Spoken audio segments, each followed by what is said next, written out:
Hello viewers, আসসালামু আলাইকুম। জি, আপনারা ডিসপ্লে লেখা দেখতে পাচ্ছেন বিকাশে এনপিএসবি চালু হয়েছে।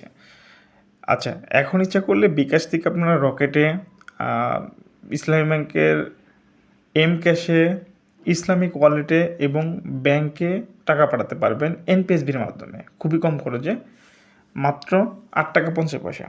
চলুন ভিউয়ার্স, আমরা আপনাদেরকে দেখাই কীভাবে এই লেনদেনটা করবেন। প্রথমে আপনাদের বিকাশ অ্যাপসে ঢুকলেন।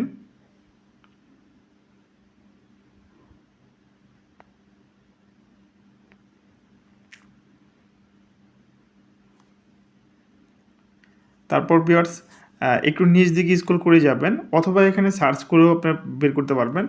মোর সার্ভিসে গিয়ে দেখবেন যে এখানে এনপিএসবি আছে, অথবা এখানে সার্চ অপশনে গিয়ে আপনারা যদি এনপিএসবি লেখেন তাহলেও চলে আসবে। ঠিক আছে? এইখানে প্রাথমিকভাবে শুরু করেছে আপনার ২৩টা ব্যাংকে পাঠাতে পারবেন, আর এমএফএস আছে ৩টা। আচ্ছা, ২৩টা ব্যাংকের মধ্যে আমি যদি ব্যাংকে ক্লিক করি, এখানে অ্যাড ব্যাংকে ক্লিক করলে এখানে এই ব্যাংক লিস্টগুলো পেয়ে যাবেন। এই ব্যাংকগুলোতে আপনি পাঠাতে পারবেন ইনস্ট্যান্টলি। আর এমএফএসে ক্লিক করলে এখানে যদি অ্যাডে ক্লিক করি তাহলে ইসলামিক ওয়ালেট, রকেট, ইসলামী ব্যাংক, এম ক্যাশ। আচ্ছা, আমি একটা উদাহরণস্বরূপ দিয়ে দিচ্ছি। সেমভাবেই আপনারা ব্যাংক এবং এমএফএস সবগুলো অ্যাড করবেন। তো এখানে দেখেন নিচে লেখা আছে বেনিফিশিয়ারি ম্যানেজমেন্ট, এখানে একটা ক্লিক করবেন। ক্লিক করলে আপনার প্রথমে বেনিফিশিয়ারি অ্যাড করে নিতে হবে। নিচে দেখবেন অ্যাড অপশন আছে, আমার অলরেডি একটা অ্যাড করা আছে, আপনাদের এখানে কিছুই থাকবে না, ব্ল্যাঙ্ক থাকবে।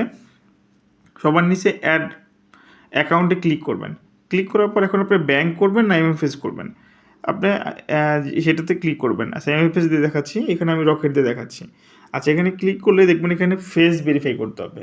এই ফেসটা কিন্তু বিকাশ অ্যাকাউন্ট যার নামে খোলা, হ্যাঁ, তার ফেসটা এখানে লাগবে। ফেসটা ভেরিফাই হওয়ার পর তারপর আপনি নেক্সট অপশনে আসলে আপনি মোবাইল নম্বর, মানে এমএফএস নম্বর এবং আপনার নাম লিখে এখানে কনফার্ম করলেই বেনিফিশিয়ারি অ্যাড হয়ে যাবে। সেটা ব্যাঙ্ক অ্যাকাউন্টের ক্ষেত্রেও, আবার এমএফএস এর ক্ষেত্রেও। আমি অলরেডি করে ফেলছি, এর জন্য আমি আর এখন করলাম না। আর ফেসটা একটু দিতে একটু লাগে এর জন্য। আচ্ছা, দেখেন আমি এখানে অ্যাড করে ফেললাম। জাস্ট অ্যাড করার পর আপনি যখন লেনদেন করবেন এখানে একটা ক্লিক করবেন। এই এখান থেকে বের হয়ে আপনি এমএফএস অ্যাকাউন্ট, তারপর এখানে একটা ক্লিক করলেন। ক্লিক করার পর যত টাকা লিখবেন, সাপোজ আপনি এখানে ১০০ টাকা দিয়ে দেখাচ্ছি, আমার এখানে ব্যালেন্স কম আছে এই জন্য।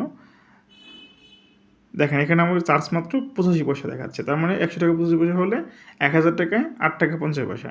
এখানে আমি যখন পিন দিয়ে দিব, আমি এখন লেনদেনটা কমপ্লিট করতে চাচ্ছি, হ্যাঁ। এখানে যখন আমি এখানে পিন দেবো, পিন দিলে সাথে সাথে টাকাটি চলে যাবে। ঠিক আছে? তো আশা করি ভিউয়ার্স আপনারা বুঝতে পারছেন যে কীভাবে এনপিএসবির মাধ্যমে বিকাশ থেকে আপনারা ২৩টা ব্যাংকে এবং ৩টা এমএফএসে টাকা পাঠাতে পারবেন ইনস্ট্যান্টলি, কম খরচে। তো বিকাশে তো ক্যাশ আউট করতে গেলে দোকানে অনেক টাকা লাগে। তো এখান থেকে কিন্তু আপনারা অল্প টাকায় কিন্তু পাঠাতে পারছেন, মাত্র ৳৮.৫০। আপনারা যদি ব্যাংক অ্যাকাউন্ট থাকে ব্যাংক অ্যাকাউন্টে নিতে পারছেন, দেন তারপর এটিএম বুথ থেকে টাকাটা তুলে ফেলতে পারতেছেন। তো আশা করি ভিউয়ার্স আপনারা বিকাশের এনপিএসবি সম্পর্কে বুঝতে পারছেন। তো সবাই ভালো থাকুন, সুস্থ থাকুন। আল্লাহ হাফেজ।